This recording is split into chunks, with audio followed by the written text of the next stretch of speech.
साथियों, आवाज इंडिया पर आपका स्वागत है। मैं हूं हितेश।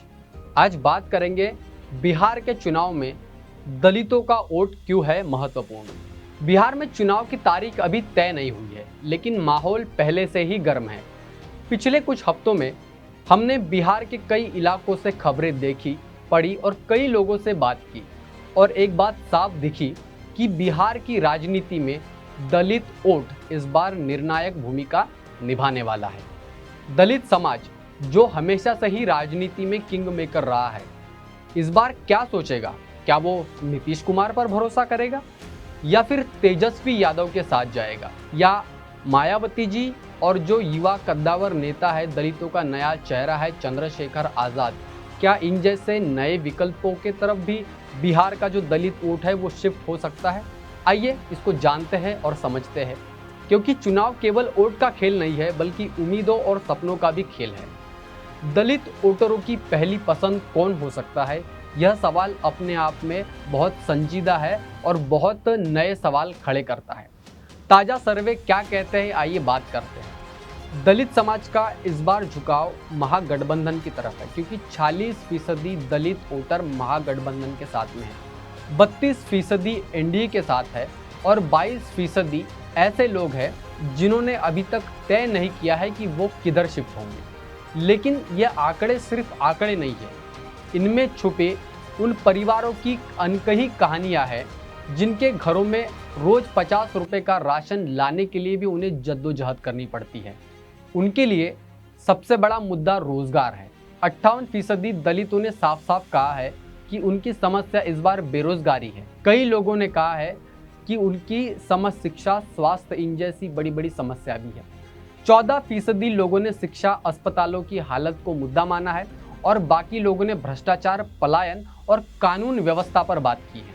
यानी दलित वोटर अब सिर्फ भावनाओं से ज़्यादा अपने रोजगार और अपने अहम फैसलों को देख करके इस बार राजनीति में नए फैसले लेने की वो बात कर रहे हैं। अब धीरे धीरे समझते हैं कि बिहार में दलितों के पसंदीदा नेता कौन है और किसके तरफ दलितों का ज़्यादा झुकाव है। नेताओं की अगर बात करें तो तेजस्वी यादव इस वक्त दलितों के सबसे ज़्यादा लोकप्रिय नेता माने जा रहे हैं। 29% दलित वोटर तेजस्वी यादव को पसंद करते हैं, 26% दलित वोटर चिराग पासवान के साथ है, और 23% ऐसे लोग हैं जो अब भी नीतीश कुमार पर भरोसा जता रहे हैं। राष्ट्रीय स्तर पर अगर बात करें तो 35% दलित समाज मोदी जी को अपना लोकप्रिय नेता मान रहे हैं। लेकिन बिहार की राजनीति में मोदी का असर सीमित है। यहाँ नेता वही चलेगा जो कि दलितों के गांव में जाकर उनकी भाषा बोलेगा, उनके दुख दर्द सुनेगा और उनके साथ में बैठेगा, उठेगा और खाएगा। लेकिन इसमें दलित नेताओं का अहम योगदान है। समझते हैं कैसे। मायावती आज भी पॉलिटिक्स में मायने रखती है। अब जरा बात करते हैं कि बहन जी के क्या मायने हैं। उत्तर प्रदेश में बहन जी का यानी कि मायावती जी का जो असर है वैसे बिहार में ज़्यादा नहीं दिख रहा है, लेकिन कैमूर, बक्सर और रोहतास जैसे जिलों में उनका कुछ असर दिखाई देता है। ये इलाके हमेशा उत्तर प्रदेश की सीमा से जुड़े रहे हैं। 2020 के चुनाव में मायावती ने असदुद्दीन ओवैसी के साथ में मिलकर एक ग्रैंड डेमोक्रेटिक सेकुलर फ्रंट बनाया था। नतीजा उसमें यह आया था कि वहाँ पे बहुजन समाज पार्टी का एक विधायक जीत कर आया था, और बाद में यह विधायक भी दूसरी पार्टी में चला गया। लेकिन इस बार मायावती ने साफ कह दिया है कि वो ना तो एनडीए में जाएगी और ना ही महागठबंधन के साथ में जाएगी। वो सिर्फ अकेले इस बार बिहार में चुनाव लड़ेगी, वो भी अपने दम पर। अब सवाल है कि क्या मायावती बिहार की राजनीति में कोई नया बदलाव ला सकती है? राजनीति के जानकार कहते हैं कि शायद नहीं, क्योंकि मायावती और बहुजन समाज पार्टी का असर 4 से 5 सीटों पर रहा है, जो कि हार और जीत का अंतर तय कर सकता है, लेकिन कोई बड़ा चुनावी परिणाम नहीं ला सकता। अब बात करते हैं चंद्रशेखर आजाद। चंद्रशेखर आजाद दलितों का नया चेहरा, नई उम्मीद। क्योंकि दलित राजनीति के नए चेहरे की जब बात हो रही है तो चंद्रशेखर आजाद का नाम सामने ना आए ऐसा नहीं हो सकता। भीम आर्मी के प्रमुख और आजाद समाज पार्टी के नेता चंद्रशेखर आजाद। चंद्रशेखर की राजनीति हमेशा से ही आक्रामक रही है। उनकी छवि एक संघर्षशील नेता की रही है। उत्तर प्रदेश में उन्होंने मायावती के विकल्प के तौर पर खुद को पेश किया। लेकिन बिहार में चंद्रशेखर की एंट्री दलित राजनीति के लिए एक नई उम्मीद भी ला सकती है। वो बड़े बड़े मंचों से खड़े होकर ऊर्जा में भाषण देते हैं, ऊंची आवाज में दलितों को उनके हक और अधिकारों के प्रति जागरूक करने की बात करते हैं। दलितों को खुद अपनी राजनीति करनी होगी, ऐसा बड़े बड़े मंचों से वो हमेशा कहते आए हैं।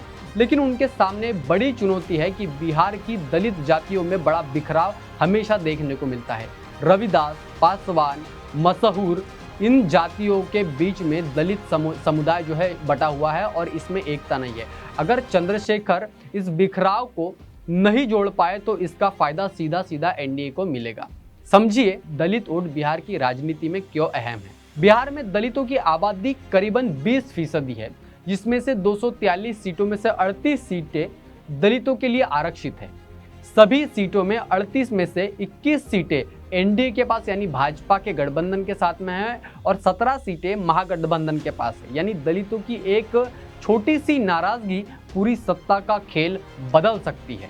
रामविलास पासवान चौकी बिहार के दलित समाज के बड़े नेता थे, वो अब नहीं रहे, लेकिन उनके बेटे चिराग पासवान अपने पिता की विरासत को बचाने की कोशिश कर रहे हैं। जीतन राम मांझी की जो भूमिका है वो अब सीमित हो गई है, क्योंकि उनका खासा असर बिहार की राजनीति में नहीं दिखाई देता है। खाली इस जगह को भरने के लिए आगे कौन आएगा, दलित समुदाय अभी अपना नेता किसको मानेगा, ये तो चुनाव के बाद ही पता चलेगा। दलित वोट किधर शिफ्ट होगा ये चुनाव के नतीजों के बाद में स्पष्ट होगा। लेकिन तेजस्वी यादव, चिराग पासवान, मायावती और चंद्रशेखर आजाद मिलकर कोई नया इतिहास रचने वाले हैं या नहीं, ये अभी वक्त ही बताएगा। लेकिन बिहार में हमेशा हम दलितों की बात करें तो दलित हमेशा किंगमेकर की भूमिका में रहा है। बिहार के गांव में इस वक्त चुनाव की जो चर्चा है वो शुरू हो चुकी है। चाय की दुकानों पर, खेतों के किनारे, दालान के बैठकों में लोग राजनीति पर बहस कर रहे हैं। दलित समाज इस बार चुपचाप देख रहा है कि इंतजार कर रहा है कौन नेता उनके गांव तक आएगा, उनकी भाषा में बात करेगा, क्योंकि आखिर में बिहार की सत्ता की चाबी दलितों के हाथ में ही है। और चुनाव के नतीजे जो भी हो, लेकिन साफ तौर पर यह स्पष्ट है कि बिहार की राजनीति में दलितों की आवाज़ अब दबाई नहीं जाएगी, वही तय करेंगे कि सत्ता किसके हाथ में जाएगी। साथियों, इस खबर में बस इतना ही। अगर आपने आवाज़ इंडिया को अभी तक के सब्सक्राइब नहीं किया तो उसको सब्सक्राइब कीजिए, इस वीडियो को जितना हो सके उतना शेयर कीजिए और हमारा सपोर्ट बनाए रखिए। धन्यवाद।